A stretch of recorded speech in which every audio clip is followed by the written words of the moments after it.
തൻ്റെ ആത്മവീര്യം കൊണ്ട് പുരുഷനിലെ പോലും സ്വത്വത്തെ വീണ്ടെടുക്കാൻ കഴിവുള്ളവളാണ് സ്ത്രീ.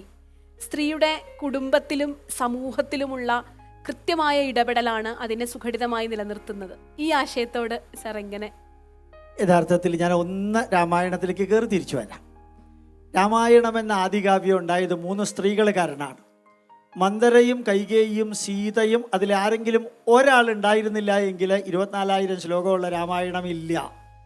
കാട്ടുകുതിരയിലെ തിലകൻ പറഞ്ഞതുപോലെ ഢിം. അതേപോലെ തന്നെ മഹാഭാരതത്തിലെ 3 സ്ത്രീകൾ ഗാന്ധാരി, കുന്തി, ദ്രൗപദി, 3-ൽ ഒരാളില്ലായിരുന്നെങ്കിൽ ഈ 1,25,000 ശ്ലോകങ്ങളുള്ള മഹാഭാരതമില്ല. വസിഷ്ഠൻ സീതാദേവിയുടെ മുഖത്ത് നോക്കിക്കൊണ്ട് ശ്രീരാമനോട് ചോദിക്കുന്നൊരു ചോദ്യമുണ്ട്. ശ്രീരാമനോട് മാത്രമല്ലേ കാട്ടിലേക്ക് പോകാൻ പറഞ്ഞിട്ടുള്ളൂ? ശ്രീരാമനും സീതയും ഭാര്യാഭർത്താക്കന്മാരാണ്. 2 ശരീരമാണെങ്കിലും ഒരു യൂണിറ്റാണ്. ആ സീത അടുത്ത 14 വർഷം രാജ്യം ഭരിച്ചോട്ടെ എന്നൊരു ചോദ്യം ത്രേതായുഗത്തിൽ ചോദിച്ചു. സീതാദേവി അത് ഇഗ്നോർ ചെയ്തു. ശ്രീരാമൻ അതിനെക്കുറിച്ച് അഭിപ്രായമേ പറഞ്ഞില്ല. യഥാർത്ഥത്തിൽ ഭാരതം നിലനിൽക്കുന്നത് ഗംഗാദേവി ഭാരത ഭൂമി മാതൃസങ്കല്പത്തിലൂടെയാണ്. അതിൽ യഥാർത്ഥത്തിൽ സാവിത്രി എന്ന് പറയുന്ന കഥാപാത്രം അതൊരു ജീവ ചൈതന്യമാണ്. സ്ത്രീത്വത്തിൻ്റെ സമയത്തെ പിടിച്ചു നിർത്തിയ വ്യക്തിയാണ്.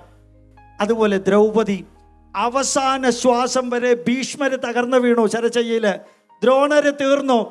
ആ ദുര്യോധനന്റെ അല്ലെങ്കിൽ ദുശാസനന്റെ ചോര എൻ്റെ തലയിൽ പുരട്ടാതെ ഞാൻ തലമുടി കെട്ടില്ലെന്ന് പറയാൻ ഒരു സ്ത്രീക്ക് ഭാരതത്തിൽ ചങ്കൂറ്റമുണ്ടായിട്ടുണ്ടെങ്കിൽ അത് ഭാവരാഗ താളമുള്ള ഭാരതത്തിൻ്റെ മഹത്വമാണ്. അതാണ് ഭാരതത്തിൻ്റെ മഹത്വം.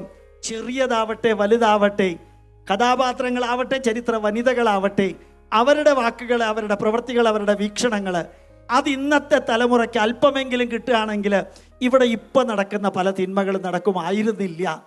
അത് മാത്രമല്ല, ഇഷ്ടമുള്ളവനെ വിവാഹം കഴിക്കാൻ സ്വാതന്ത്ര്യമുള്ളപ്പോഴും അതിൻ്റെ പരിണത ഫലം സ്വാമി സാർ പറഞ്ഞതുപോലെ അനുഭവിക്കാനുള്ള ചങ്കൂറ്റവും കൂടി ഉണ്ടാകണമെന്ന് ഓർമ്മിപ്പിക്കുന്ന ഈ 21-ാം നൂറ്റാണ്ടിലെ കലിയുഗത്തിലാണെങ്കിലും ദ്വാപരയുഗത്തിലാണെങ്കിലും ത്രേതായുഗത്തിലാണെങ്കിലും ഈ നാടിൻ്റെ പൈതൃകത്തിൻ്റെ സന്ദേശങ്ങൾ അന്നും ഇന്നും എന്നും ഒരേപോലെ ആപ്ലിക്കബിൾ ആണ്. ധാർമ്മികാണ്, ട്രൂത്ത്ഫുള്ളാണ്, സിൻസിയറാണ്, ഡിവോട്ടഡ് ആണ്, അബ്സൊല്യൂട്ടാണ്, അതേപോലെ തന്നെ വ്യാവഹാരികവുമാണ്. പ്രണാമം.